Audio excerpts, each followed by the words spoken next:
शाखया चक्षुरुन्मिलितं येन तस्मै श्रीगुरुवे नमः। हरे कृष्ण। तो आज हम लोग अपने भगवत गीता के डिस्कशन को वर्स 2.64 से आगे बढ़ाएंगे। तो लास्ट टाइम हम लोग वर्स 2.63 में देख रहे थे कि भगवान किस प्रकार से बता रहे हैं कि एक स्पिरिचुअल प्रैक्टिशनर का पतन या फॉल डाउन कैसे होता है। इसका स्टार्टिंग होता है कॉन्टेम्पलेशन ऑन सेंस ऑब्जेक्ट से। तो कॉन्टेम्पलेशन, ये जो फर्स्ट स्टेप है, यहीं पे हमें अपने आप को रोकना है। यानी हमें सेंस ऑब्जेक्ट्स पे, जो भोग की वस्तुएं हैं, उन पर कॉन्टेम्पलेट ज़्यादा नहीं करना चाहिए। अगर आप उन पे कॉन्टेम्पलेशन करते हैं और आगे के स्टेजेस में चले जाते हैं तो वहाँ से फिर वापस आना बहुत मुश्किल होता है। इसलिए स्पिरिचुअल प्रैक्टिशनर्स को ये चाहिए कि सेंस ऑब्जेक्ट्स पे कॉन्टेम्पलेशन के लेवल पर ही अपने आप को रोक दें, क्योंकि वहाँ पे खुद को रोकना बहुत आसान होता है। लेकिन अगर आप वहाँ पे अपने आप को नहीं रोकते हैं तो कॉन्टेम्पलेशन धीरे धीरे अटैचमेंट में कन्वर्ट हो जाता है, और अटैचमेंट जब बहुत बढ़ जाता है तो लस्ट में कन्वर्ट हो जाता है, और लस्ट जब फुलफिल नहीं हो पाती है तो एंगर में कन्वर्ट हो जाती है, और फिर एंगर डेल्यूजन, एक तरह के इल्यूजन को क्रिएट करता है, जिससे कि हमारी मेमोरी का लॉस हो जाता है, मेमोरी बिविल्डर हो जाती है, और उसके कारण हमारा इंटेलिजेंस पूरी तरह से काम करना बंद कर देता है। और जब आपका इंटेलिजेंस नहीं काम कर रहा है तो आप सिंपली कुछ भी कर सकते हैं।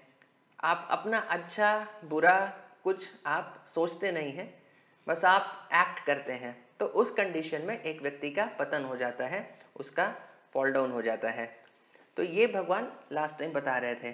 तो इस वर्ड्स के साथ भगवान ने ये एक्सप्लेन कर दिया है कि किस प्रकार व्यक्ति को अपने सेंसेस को इंगेज नहीं करना चाहिए। अब आगे यहाँ पे आप बता रहे हैं कि हाउ, किस प्रकार से एक व्यक्ति को अपने सेंसेस को इंगेज करना चाहिए। तो पिछले प्रश्न का उत्तर यहाँ पे भगवान ने पूरी तरीके से दे दिया है। तो अब यहाँ पे अर्जुन के लास्ट क्वेश्चन का अब ये उत्तर देने जा रहे हैं भगवान, कि जो अर्जुन का लास्ट प्रश्न था कि how does he walk a sthita prajna, a man in transcendental consciousness, how does he walk, वो चलता कैसे है। तो इसका आप जवाब 2.64 वर्स से भगवान देंगे। तो श्रील विश्वनाथ चक्रवर्ती ठाकुर यहाँ पे बताते हैं कि हाउ डज ही वॉक का वास्तव में मतलब क्या है, कि how does a man in transcendence engage his senses. तो पिछले अभी तक में भगवान ने बहुत सारी बातें बताई और ये भी बताई कि वो व्यक्ति अपने सेंसेस को कैसे इंगेज नहीं करता है, लेकिन अब वो ये बताएंगे कि अपने सेंसेस को इंगेज वो कैसे करता है, अपने सेंसेस का इस्तेमाल वो आखिर करता कैसे है। तो ये बात अब भगवान यहाँ पर बताने जा रहे हैं। So this is verse number 64। रागद्वेष विमुक्तस्तु विषयान इंद्रियश्चरन् आत्मवश्यर्विधेयात्मा प्रसादम अधिगच्छति। तो इसका ट्रांसलेशन ऐसे है, but a person free from all attachment and aversion and able to control his senses through regulative principles of freedom can obtain the complete mercy of the lord. तो यहाँ पर देखिए, ये हमें समझना होगा कि जो कृष्ण कॉन्शियस व्यक्ति होता है, जो भगवान के भक्त होते हैं, उनका सिर्फ एक ही कंसर्न होता है, सैटिस्फैक्शन ऑफ कृष्णा, उसके अलावा और कुछ भी नहीं। तो इस कारण से वो सारे अटैचमेंट और डिटैचमेंट के चक्कर से ही ट्रांसेंडेंटल हो जाते हैं। देखिए, अटैचमेंट और डिटैचमेंट हमें कब आता है, जब हम अपने सेंस इंजॉयमेंट, अपने इंद्रियों की तृप्ति के लिए हम कार्य करते हैं, हम अपनी इंद्रियों की तृप्ति से अटैच्ड हैं, हम चाहते हैं कि अपने हमारे सेंसेस को इंजॉयमेंट मिले। तो इस कारण से सारे अटैचमेंट और डिटैचमेंट हमारे अंदर आते हैं। क्यों? क्योंकि कोई चीज़ अगर हमारे सेंस इंजॉयमेंट के लिए फेवरेबल है तो हम उससे अटैच हो जाते हैं, और उसके लिए फेवरेबल नहीं है तो हम उससे डिटैच हो जाते हैं। लेकिन एक कृष्ण कॉन्शियस व्यक्ति, जो एक भगवान का भक्त होता है, उसका कोई इंटरेस्ट ही नहीं है अपने सेंसेस को इंजॉयमेंट देने में। उसका इंटरेस्ट है कि भगवान के सेंसेस को कैसे इंजॉयमेंट दिया जाए। इसलिए उसको ये जो पूरा खेल है अटैचमेंट और डिटैचमेंट का, जो कि अपने सेंस एंजॉयमेंट के डिजायर के कारण आता है, वो उससे ही पूरी तरह से ट्रांसेंडेंटल हो जाता है, और वैसे व्यक्ति को पूरी तरीके से सेटिस्फैक्शन मिलता है भगवान की भक्ति में। So that is what is being mentioned here, कि Krishna conscious person is concerned only with the satisfaction of Krishna and nothing else, and therefore it is transcendental to all attachment and detachment, and therefore to act or not act is within his control because he acts only under the direction of Krishna. तो देखिए generally लोगों को अपने actions पे control नहीं होता। लोग सोचते हैं कि हम इंडिपेंडेंट हैं, लेकिन वास्तव में इंडिपेंडेंट नहीं है, वो अपने सेंसेस के गुलाम हैं, वो सेंसेस के सर्वेंट हैं। बिकॉज जिसके सेंसेस कंट्रोल नहीं है, वो सेंसेस व्यक्ति को अलग अलग जगह खींच करके लेके जाते रहते हैं और हेल्पलेसली वो चला जाता है। आपका एक सेंस आपको मूवी थिएटर में लेके जाएगा, आपका एक सेंस आपको किसी डिस्को में या किसी बार में लेके जाएगा, या आपका एक सेंस आपको आपका नेक्स्ट एग्जाम है फिर भी आपको क्रिकेट खेलने के लिए लेके चला जाएगा। तो जबकि आप जानते हैं कि मेरे लिए क्या बेटर है, इंटेलिजेंस से आप समझ सकते हैं कि what is better for me, what is not better for me, लेकिन क्योंकि सेंसेस कंट्रोल में नहीं है तो सेंसेस आपको खींच करके लेके चले जाते हैं। आप ऑफिस जा रहे हैं, लेकिन अगर मान लीजिए आपका जो टंग है, जो one of the very prominent sense objects है, कंट्रोल नहीं है, लेकिन आप ऑफिस जा रहे हैं, रास्ते में आपको कुछ ठेले पे कुछ फास्ट फूड दिख गया और आप अपनी व्हीकल को रोक करके आप वहाँ जा करके खाने लगे, जबकि आपको पता है कि शायद मुझे लेट हो जाए, लेकिन फिर भी क्योंकि सेंसेस पे कंट्रोल नहीं है तो आप वहाँ पे जाके अपने टंग को ग्रेटिफाई करने लगेंगे। तो इन वन सेंस कि व्यक्ति इंडिपेंडेंट नहीं रहता, वो सोचता है कि मैं इंडिपेंडेंट हूँ। क्यों वो सोचता है? क्योंकि वो अपने सोचता है कि सेंसेस को अपने से अलग नहीं देखता, वो सोचता है कि आई एम ओनली सेंसेस। तो सेंसेस का डिमांड यानी मेरा ही डिमांड है, तो वो समझ ही नहीं पाता कि वो अलग है और सेंसेस अलग है। ये कॉन्सेप्ट ही उसको नहीं समझ में आ पाता, इसलिए सेंसेस कुछ डिमांड करते हैं तो उसे लगता है कि मेरी ही डिमांड है। लेकिन हमें क्लियरली समझना पड़ेगा कि सेंसेस अलग हैं और हम अलग हैं, तो फिर हम सेंसेस को कंट्रोल करने के लेवल पर धीरे धीरे आ पाएंगे। तो पहले तो देख पाना ही जरूरी है। तो टू एक्ट और not act is with in the control of a Krishna conscious person, not a person जिसके सेंसेस अनकंट्रोल्ड हैं। तो ये कॉन्शियसनेस कैसे डेवलप होती है? ये भगवान की कृपा से डेवलप होती है। तो this consciousness is the causeless mercy of the Lord which the devotee can achieve in spite of his being attached to sensual platform। यानी एक भक्त है, वो सेंसुअल प्लेटफॉर्म को छोड़ता नहीं, यानी वो खाना पीना नहीं छोड़ता, सोना नहीं छोड़ता, और भौतिक एंजॉयमेंट्स जो मटेरियल वर्ल्ड में जो कॉमन प्लेजर्स हैं उनको छोड़ता नहीं है, उस लेवल पर ही रहता है, लेकिन फिर भी उनसे अटैच नहीं हो पाता। तो ये एक बहुत ही गजब की बात है, और ये पॉसिबल तभी हो पाता है जब भगवान की कृपा हो पाती है कि आपके पास सब कुछ हो, आपके पास धन दौलत हो, लेकिन आप उस धन दौलत से आप अटैच नहीं हैं। तो ये कब होता है? जब भगवान की कृपा हो पाती है, और उस कृपा को पाने के लिए ही हम भगवान की भक्ति करते हैं। तो with a controlled mind and fixed intelligence, a man in transcendence remains disinterested in combining senses with their objects।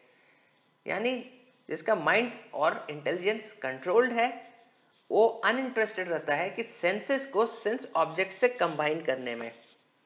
तो हर सेंसेस के एक सेंस ऑब्जेक्ट्स हैं, जैसे कि for our sense of tongue, जो हमारा टंग है, इसके लिए delicious food items sense object है। सिमिलरली हमारे जो सेंस है आईज, इसके लिए some beautiful painting may be a sense object. तो इसीलिए हम जैसे हमारा नोज है, ये एक सेंस है, तो इसके लिए एक सेंस ऑब्जेक्ट क्या हुआ? कुछ ब्यूटीफुल फ्रैग्रेंस, ये एक सेंस ऑब्जेक्ट हुआ। तो जब सेंसेस और सेंस ऑब्जेक्ट्स एक दूसरे से कंबाइन करते हैं तो उसको हम लोग टेक्निकली कहते हैं the process of sense gratification.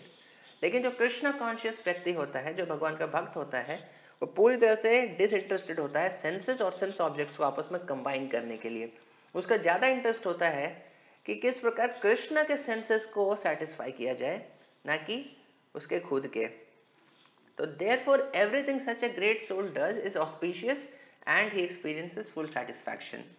इसीलिए वो जो भी कार्य करेगा वो ऑस्पिशियस होगा, क्योंकि उसे पता है, उसके सेंसेस उसके कंट्रोल में है, तो उसे पता है कि मेरे लिए अच्छा क्या है, बुरा क्या है, और वो जो बेस्ट होता है वही वो करता है।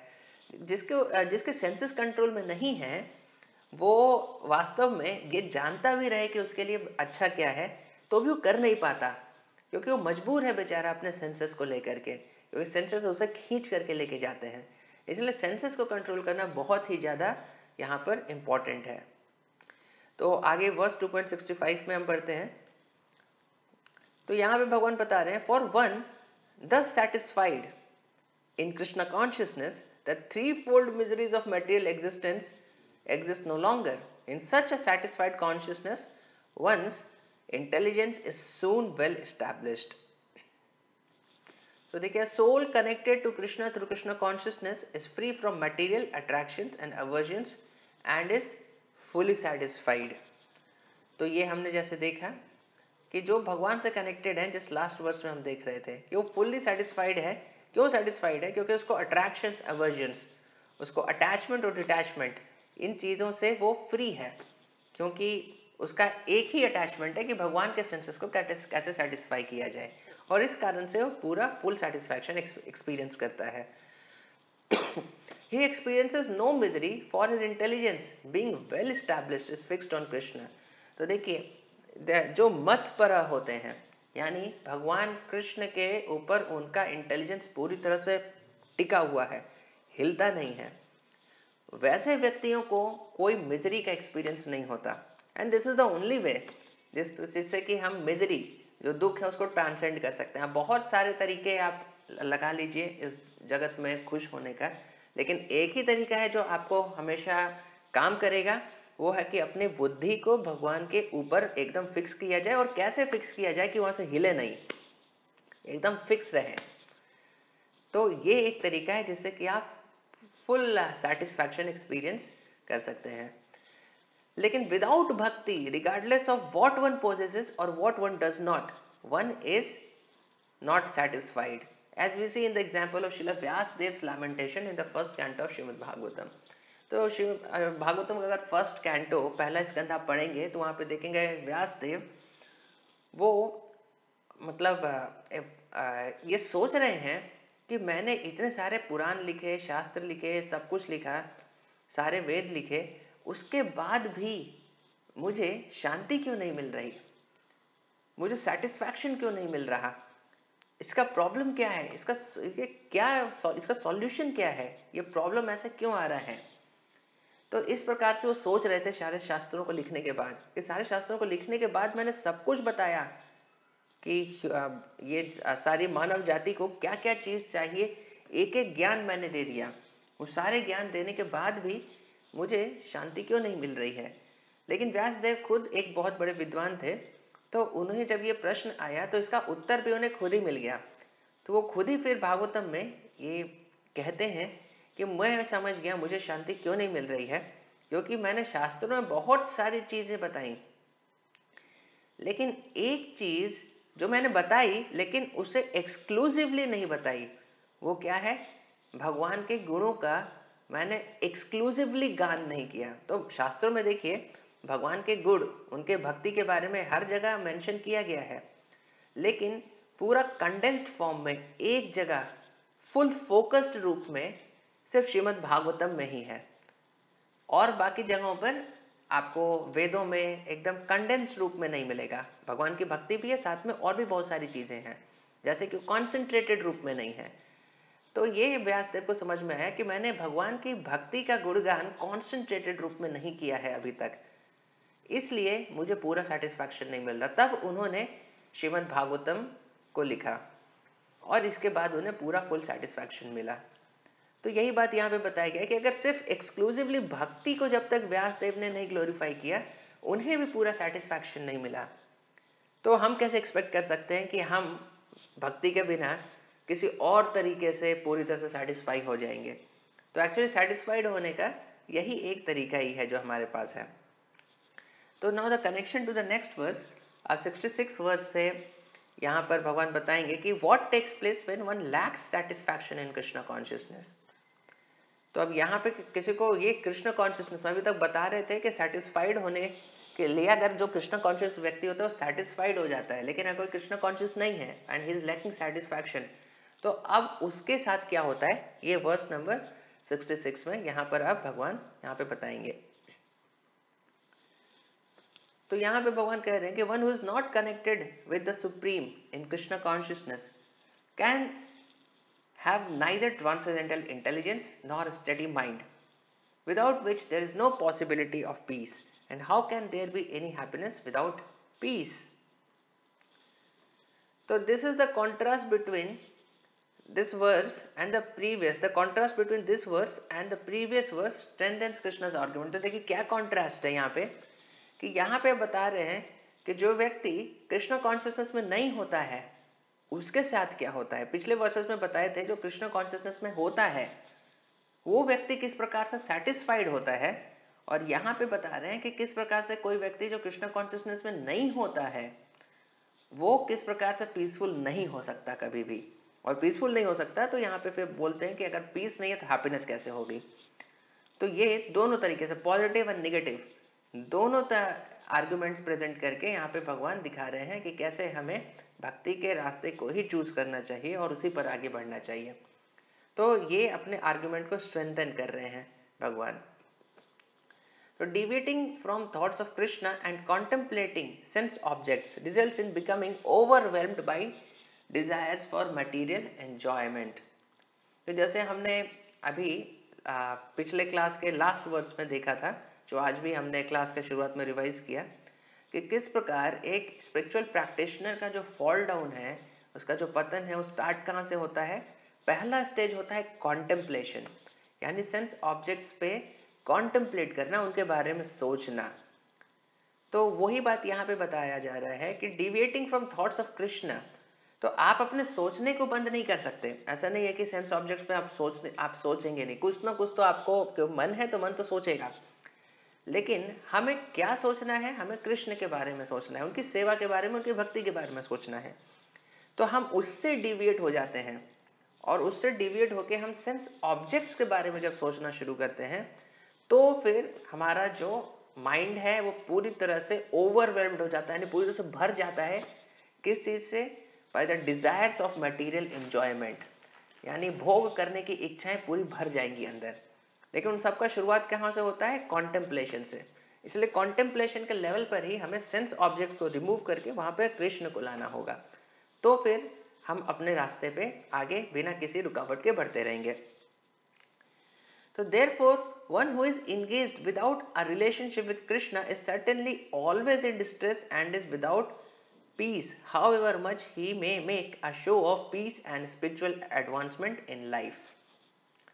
तो कोई व्यक्ति अगर नहीं कनेक्टेड है तो देखिए, अगर वो बहुत नाटक कर सकता है कि नहीं हम खुश हैं, हमें नहीं ज़रूरत है, हमें कृष्ण की ज़रूरत नहीं है, लेकिन हम जानते हैं कृष्ण के बिना हम खुश रह ही नहीं सकते, क्योंकि हमारा नेचर ही है।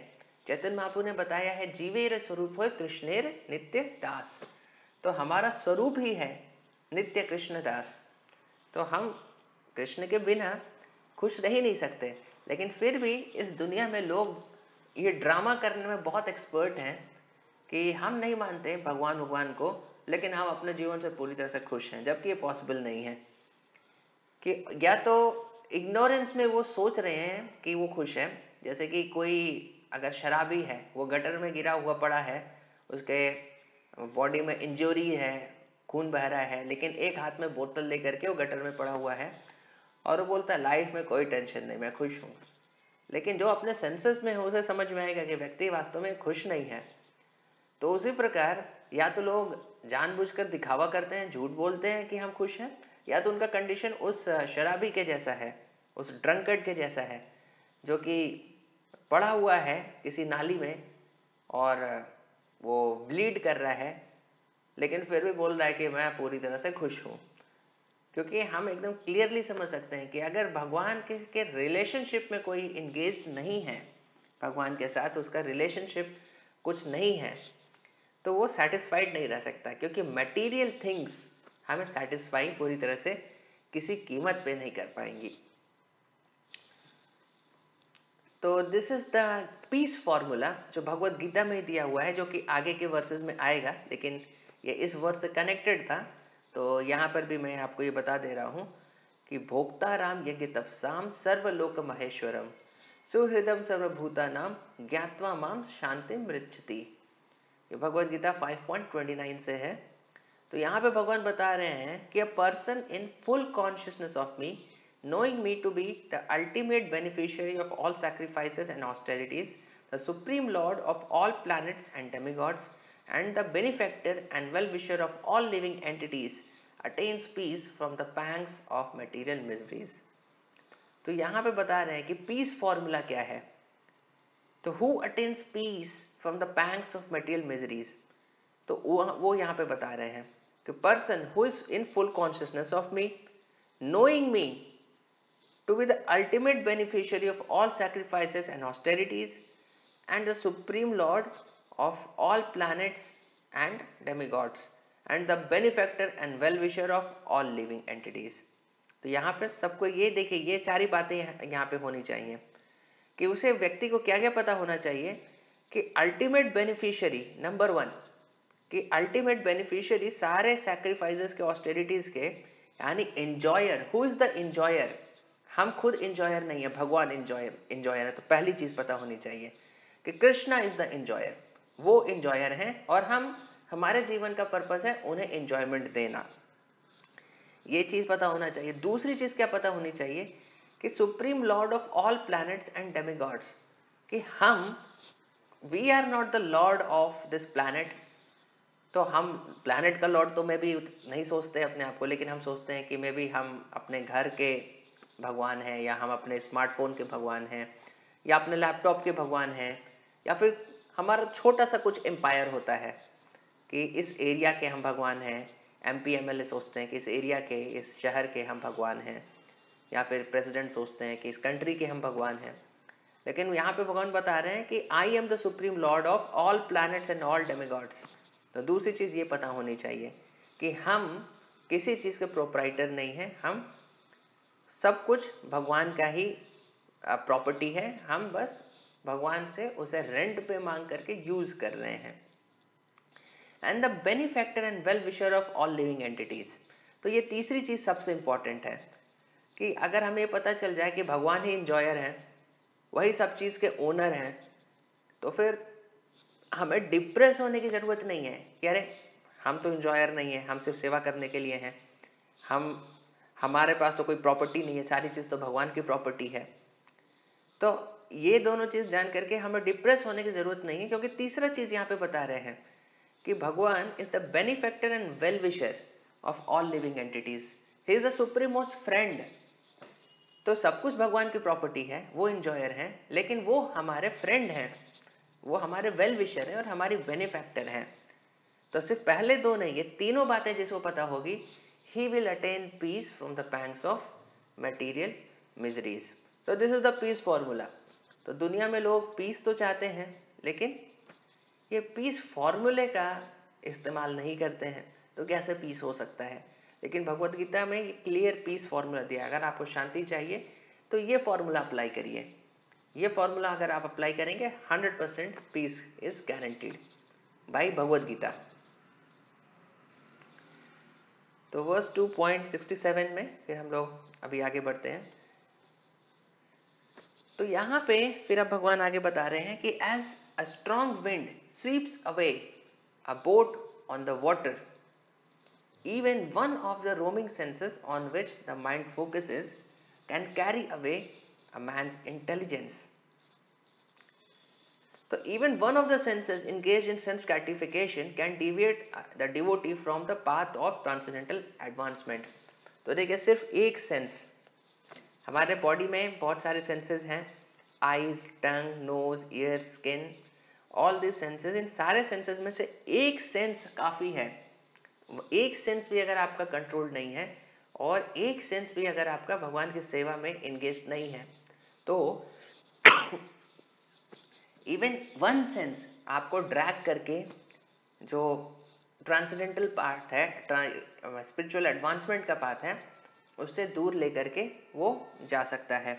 इसलिए हमें कोशिश करना होगा कि हमारे सारे सेंसेस कॉन्स्टेंटली भगवान की सेवा में इंगेज रहें।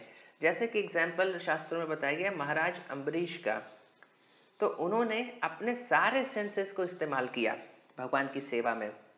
किस प्रकार इस्तेमाल किया? वो अपने आंखों से भगवान के विग्रह का दर्शन करते थे, अपने हाथ से भगवान के विग्रह का सेवा करते थे या उनके मंदिर का मार्जन यानी उनकी सफाई करते थे। अपने पैरों से भगवान के मंदिर की तरफ वो चल करके जाते थे, घोड़े पर वो या फिर रथ पे सवार होकर के नहीं जाते थे। अपने वो जब कोई वैष्णव आते थे उनके घर पे तो किसी नौकर से उनकी सेवा नहीं कराते थे, खुद जा करके उनकी सेवा करते थे। अपने जिह्वा से वो सिर्फ भगवान का प्रसाद ही खाते थे और अपने नाक से, अपने नोज से वो भगवान को ऑफर की गई तुलसी या फिर उनको ऑफर किया गया फूल या फिर जो सेंट हम ऑफर करते हैं भगवान को, उसको स्मेल करते थे। तो इस प्रकार से, और अपने कानों से, जो कि सबसे इम्पोर्टेंट सेंस है, उससे वो हरि कथा सुनते थे। तो इस प्रकार सारे सेंसेस को वो भगवान की सेवा में इंगेज करके रखे हुए थे, क्योंकि एक सेंस भी अगर भगवान की सेवा में इंगेज नहीं है तो वो आपको उड़ा करके लेके जा सकता है ट्रांसेंडेंटल एडवांसमेंट के पाथ से बहुत दूर। लेकिन senses when subdued can create favourable breeze. तो देखिए यहाँ पे, जैसे यहाँ पे श्लोक में बता रहे हैं कि as a strong wind sweeps away a boat on water. तो जब सेंसेस कंट्रोल्ड नहीं है तो वो स्वीप करके आपके बोट को लेकर के चले जाएंगे। लेकिन जब सेंसेस एक बार सबड्यू हो गए तो फिर we need not worry about the control of the senses, because अब senses automatically favourable breeze create करते हैं। यानी जिसके सेंसेस कंट्रोल्ड नहीं है उसे कोशिश करना पड़ेगा, हमेशा गार्ड पे रहना पड़ेगा कि कोई सेंस गड़बड़ ना करे। लेकिन एक बार सेंसेस सबड्यू हो गए तो सेंस ऑटोमेटिकली अब वो फेवरेबल ब्रीज क्रिएट करते हैं। यानी आपके जो ह्यूमन बॉडी, जो कि एक बोट है, जिसे कि हम इस भव सागर को ट्रांसेंड कर सकते हैं, तो उसके लिए सेंसेस अब खुद फेवरेबल ब्रीज क्रिएट करने लगते हैं। तो आपको चिंता करने की जरूरत नहीं पड़ती कि मेरे सेंसेस क्या कर रहे हैं। लेकिन जब तक हम इस स्टेज पे नहीं पहुंचे तब तक हमें इस गार्ड पे रहना पड़ेगा कि हमारे कोई भी सेंसेस कभी भी हमें डिविएट नहीं कर पाए। एक भी सेंस अगर डिविएट कर पाता है, एक भी सेंस अगर हम कंट्रोल नहीं करते हैं तो हमें पूरी तरह से डिविएट कर सकते हैं। तो फिर verse 2.68, Therefore, O mighty armed, one whose senses are restrained from their objects is certainly of steady intelligence। तो यहाँ पे स्थित प्रज्ञ का फिर यहाँ पे कंक्लूजन यहाँ पे भगवान बता रहे हैं कि कौन स्थित प्रज्ञ है, whose senses are restrained from sense objects. He is certainly a man of steady intelligence. So as enemies are curbed by a superior force, the senses can similarly be curbed not by any human endeavor but only by keeping them engaged in the service of the Lord। तो आप senses को देखिए, बहुत सारे लोग control करना चाहते हैं आर्टिफिशियल मैकेनिकल मीन्स से, तो उस तरीके से आप नहीं कंट्रोल कर पाएंगे, because senses are very strong, बहुत स्ट्रांग होते हैं। उनको कंट्रोल करने के लिए आपको कोई ह्यूमन एंडेवर सफिशिएंटली पावरफुल नहीं होगा। तो कंट्रोल करने का एक ही तरीका है कि उन्हें भगवान की सेवा में लगा दीजिए, सेंसेस अपने आप ऑटोमेटिकली कंट्रोल हो पाएंगे। तो इसका हम शास्त्रों में बहुत सारे एग्जाम्पल देखते हैं। कितने सारे ऋषि मुनि जो जंगल में जाते हैं और घोर तपस्या करते हैं, लेकिन उनकी तपस्या जब बहुत बढ़ने लगती है, तो आपने देखा भी होगा बहुत सारे टीवी सीरियल्स में, तो इंद्रदेव किसी अप्सरा को भेजते हैं कि जाओ उसकी तपस्या भंग करके आओ। और तो इतने सालों की उनकी तपस्या है, उसे वो अप्सरा जस्ट कुछ क्षणों में बहुत बार भंग करके आ जाती है। तो this is not the way, क्योंकि आपने सेंसेस को किसी तरह कंट्रोल तो कर लिया, लेकिन जो सेंस ग्रेटिफिकेशन की आपकी डिजायर थी, आप उसे ट्रांसेंड नहीं कर पाए, आपको कोई हायर इंगेजमेंट नहीं मिल पाया। आपको अपने 40,000 का एक जॉब है, आपने उसे छोड़ दिया, लेकिन आपको एक 80,000 का जॉब अभी तक मिला नहीं है, तो आपको 40,000 के जॉब के प्रति जो अट्रैक्शन था वो गया नहीं। जब आपको 80,000 का जॉब मिल गया तो you have no attraction for a 40,000 salary job. तो इसी प्रकार जब हमें एक हायर हैप्पीनेस मिलने लगता है भगवान की सेवा में, तो फिर जो सेंस एंजॉयमेंट की लोअर हैप्पीनेस है उसे हम ऐसे ही निग्लेक्ट कर देते हैं। तो this is the proper method कि भगवान की सेवा में अपने सेंसेस को इंगेज करके वो higher happiness, higher satisfaction develop करने का। नहीं तो किसी ह्यूमन एंडेवर से हम अपने सेंसेस को कंट्रोल नहीं कर पाते हैं। So one who has understood this, what he has understood, that only by Krishna consciousness is one really established in intelligence, and that one should practice this art under the guidance of a bona fide spiritual master. तो दो बातें यहाँ पे समझना है. जो व्यक्ति ये दो बातें समझ गया कि सिर्फ कृष्ण कॉन्शियसनेस या भक्ति से ही हम अपने आप को प्रॉपर इंटेलिजेंस में स्टैब्लिश कर पाएंगे, और दूसरी बात कि ये जो आर्ट है कृष्ण कॉन्शियसनेस का, सेंस कंट्रोल का, इसे एक गुरुदेव के गाइडेंस के अंडर प्रैक्टिस करना चाहिए. Such a person is a sadhaka. He is known as a sadhak, a practitioner, and he is a suitable candidate for liberation. तो दोनों चीजें होनी चाहिए.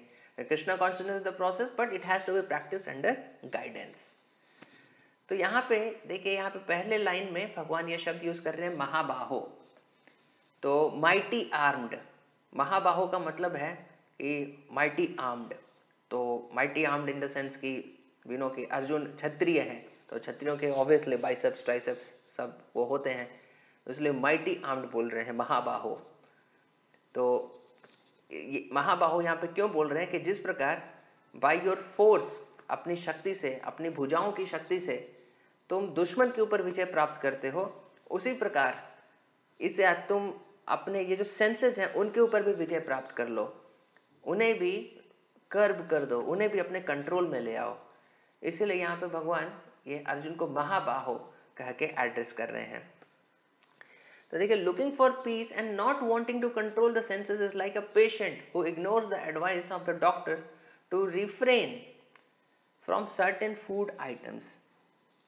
तो आप डॉक्टर के पास गए और डॉक्टर ने बोला कि ठीक है, आपको बीमारी है, लेकिन आपको ये सारे ऑयली आइटम्स या कुछ कुछ आइटम्स आपको नहीं खाने होंगे.